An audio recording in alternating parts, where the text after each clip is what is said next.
유튜브로 읽는 박정희 전기 3권 혁명 전야 뼈가 얼던 방.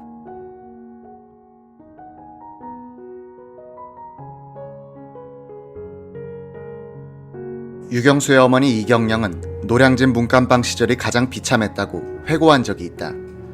방엔 불도 들이지 못하고 방바닥에서 물이 줄줄 나서 그때 군인들이 비옷으로 쓰던 장옷을 방바닥에 깔면 축축하게 누기가 차서 도무지 앉지도 눕지도 못하여 밤이나 낮이나 서성거리고 밥이라고는 풍로에다가 해서 끼니라고 때우고 그때 참말로 고생을 말없이 하고요. 손녀딸 그네는 아파서 울고요. 유계수는 언니와 함께 살면서 도끼로 장작을 패는 법도 배웠다. 19공탄이 아직 널리 보급되기 전 부대에선 장교들 집에 장작을 갖다 주곤 했다. 광주로 내려가기 전 서울 고사북동에 살 때 두 자매는 물 때문에 고생했다.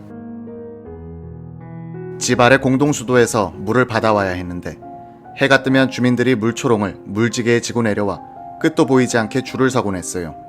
언니와 저는 창피해서 긴 줄을 서지 못했습니다. 그래서 새벽에 일어나 물을 받아지고 올라왔습니다. 언니와 저는 매번 미끄러져 옷이 젖곤 했는데 겨울엔 집에 와서 보면 옷이 꽁꽁 얼어붙어 있었습니다.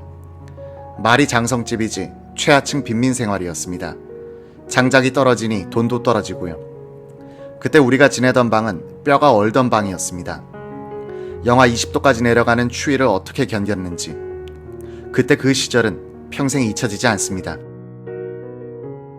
박정희 준장이 오사단장이던 때 직속상관인 3군단장은 송효찬 중장, 부사단장은 최재홍 대령, 참모장은 장태명 대령, 정보참모는 차규헌 중령, 군수참모는 윤필용 중령, 작전참모는 이근섭 중령, 인사참모는 조천성 중령이었다. 육사 동기생이자 동향인인 김재규 대령은 연대장이었다. 박정희는 사단장으로 부임하자마자 생면부지의 융필용 대대장을 군수참모로 발탁했는데 이것은 부대를 깨끗하게 운영하겠다는 선언적 행동이었다. 당시 사단 업무의 80%는 군수와 관련된 것이었고 부정이 게재될 소지도 넓었다. 윤필용은 곧 박정희 사단장이 자상하면서도 무서운 사람임을 알게 된다.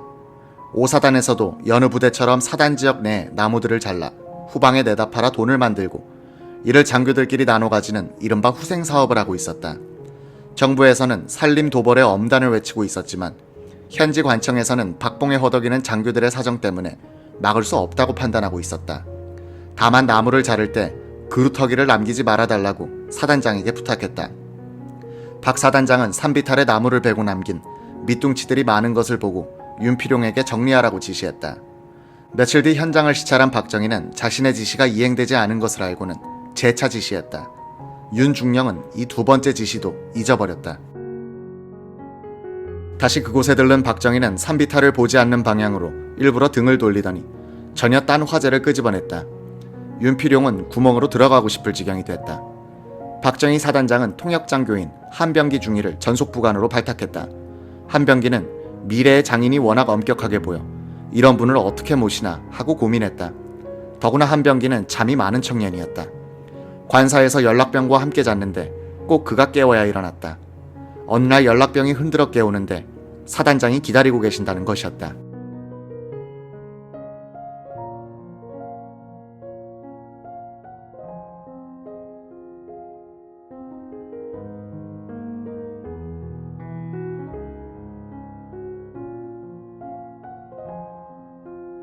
저는 후다닥 일어나 군화끈도 매는 둥 마는 둥 머플러는 손에 들고 뛰어나가니 사단장께서 지프에 오르시지도 않고 제가 나오기를 기다리고 계셨습니다. 저의 자리가 뒷자리이기 때문에 제가 안 타면 사단장이 바깥에서 기다리셔야 하는 거죠. 허겁지겁 타긴 했는데 송구스러워 죽을 지경이었습니다. 뭐라고 나무라시면 오히려 마음이 편하겠는데 그분은 한마디도 안 하셔요. 그런데 며칠 뒤 제가 또 늦잠을 자다가 똑같은 실수를 했습니다. 허둥대면서 차를 타니까 박 장군께서 딱 한마디를 하십디다. 임마 누가 부관이야. 박정희는 상관들에게는 할 말을 하는 사람이었다. 죽은 이용문의 친구로서 박정희와도 자주 어울렸던 시인 구상은 이 무렵 3군단 지역을 방문했다. 영남일보 주필이던 그를 환영하는 술자리가 벌어졌다. 박정희 준장은 송효찬 군단장 등 4명의 장성들과 함께 참석했다. 분위기가 무르익자 노래가 나왔다. 박정희는 일본의 한시를 읊었다. 말채찍 소리도 고요히 밤을 타서 강을 건너니 새벽에 대장기를 에워싼 병사떼를 보내. 통석한 한 소장이 그 일본 것 되게 좋아하네 라고 빈정댔다.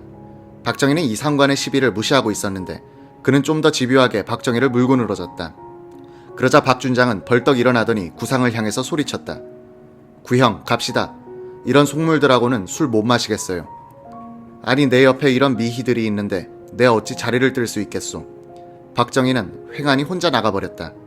다음날 구상은 간밤의 일이 걱정돼 박 사단장에게 물었다. 혹시 송 장군한테 당하지 않았어요? 박정희는 대수롭지 않게 아무 일 없었다고 했다. 박정희의 오기도 오기지만 그런 것을 다 포용해주는 송효찬 군단장이 대단하다는 생각이 들었다. 이즈음 큰딸 박재옥은 김종필, 박용옥 부부와 함께 서울 제기동에서 살고 있었다. 어느 날 유경수가 예고 없이 제기동 집에 나타났다. 유경수는 동덕여고에 다니고 있던 재옥을 데리러 온 것이었다. 재옥이 처음 보는 유경수는 깔끔한 한복을 입은 조용한 사람이었다. 재옥은 두말 없이 새엄마를 따라 나섰다.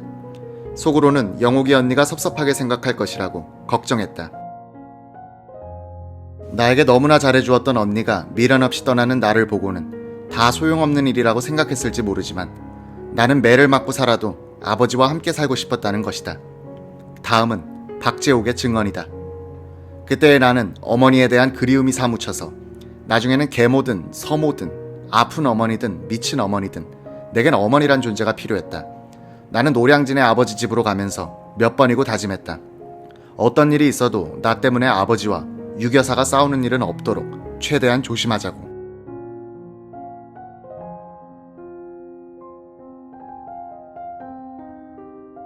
박정희의 셋째 형으로서 대구 폭동때 죽은 박상희의 미망인 조기부는 큰딸 박영옥을 김종필에게 시집 보내고도 5자녀를 키운다고 모진 고생을 하고 있었다. 조 씨는 그때 군인 가족들에게 지급되던 양곡표라도 얻어달라고 박재석을 시동생에게 보낸다. 1955년 겨울 구미국민학교 앞에서 문방구를 열고 있던 박재석이 오사단 사령부를 방문하니 바싹 마른 부관 한병기 중위가 나왔다. 사병에게 저 사람이 누굽니까? 라고 물으니 부관인데 사단장님 영어 선생이기도 합니다. 라고 했다. 박정희 사단장은 그날 조카를 부관과 한방에 재웠다.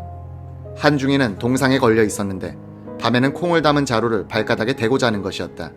그래야 동상이 풀린다고 했다. 1956년 1월 31일 박정희는 부대를 찾아온 박영옥을 통해서 박재석에게 편지를 보낸다. 재석군, 엄동지절에 더욱 건승을 빌며 집안이 다들 무고한지 궁금하다. 전번 귀군이 이야기하고 간 군인가족 식량 배급표는 서울지구에 있는 격리대에서 별지 확인증을 얻어왔으니 이것을 가지고 대구 제2지구 격리대에 가서 통장을 얻어오면 매월 식량을 수령할 수 있다고 한다. 이 확인증을 가지고 가서 통장을 받도록 해라. 1월 31일 숙부서.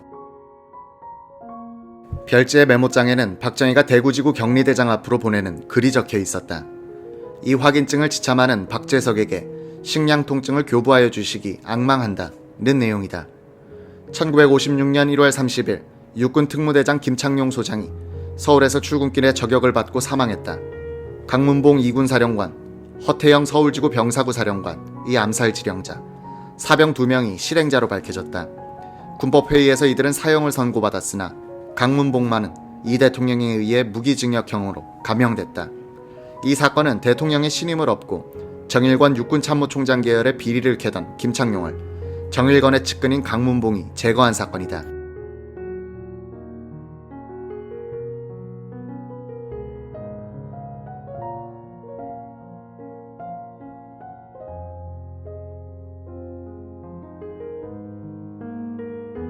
군내의 파벌싸움, 부패, 정치화를 복합적으로 보여준 사건이다. 박정희는 생명의 은인이기도 했던 김창룡 암살을 접하자 큰 충격을 드러냈다. 그 사람이 그렇게 죽다니. 참 내가 사형받을 뻔했는데 그 사람 덕분에 살아났는데 말이야. 1956년 2월 27일 3군단은 군단 지휘조 훈련에 들어갔다. 강원도 인제군 원통리에서 북쪽으로 한 6km 떨어진 북면 송악리에 있던 3군단 예하 5사단 사령부에서도 모든 지휘관들과 참모들이 상황실에 모여 도상훈련을 하고 있었다. 바깥에서는 눈이 펑펑 내리고 있었다. 전날부터 시작된 눈이었다. 박정희 사단장은 훈련에 신경을 쓰다 보니 폭설의 심각성을 알지 못했다. 눈은 다음 날에도 내렸다. 전방고지의 적설량은 1m를 넘어서고 있었다. 사단과 휘하 부대의 전화선은 들러붙는 눈의 무게를 견디지 못하고 탱탱 끊어지고 있었다. 29일 오전에 눈이 일단 그쳤을 때 적설량은 3에서 6m나 됐다.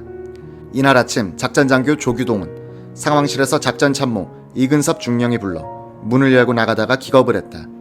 눈이 키 높이까지 쌓였는데 불과 30m를 헤쳐 상황실까지 가는데 15분이 걸렸다.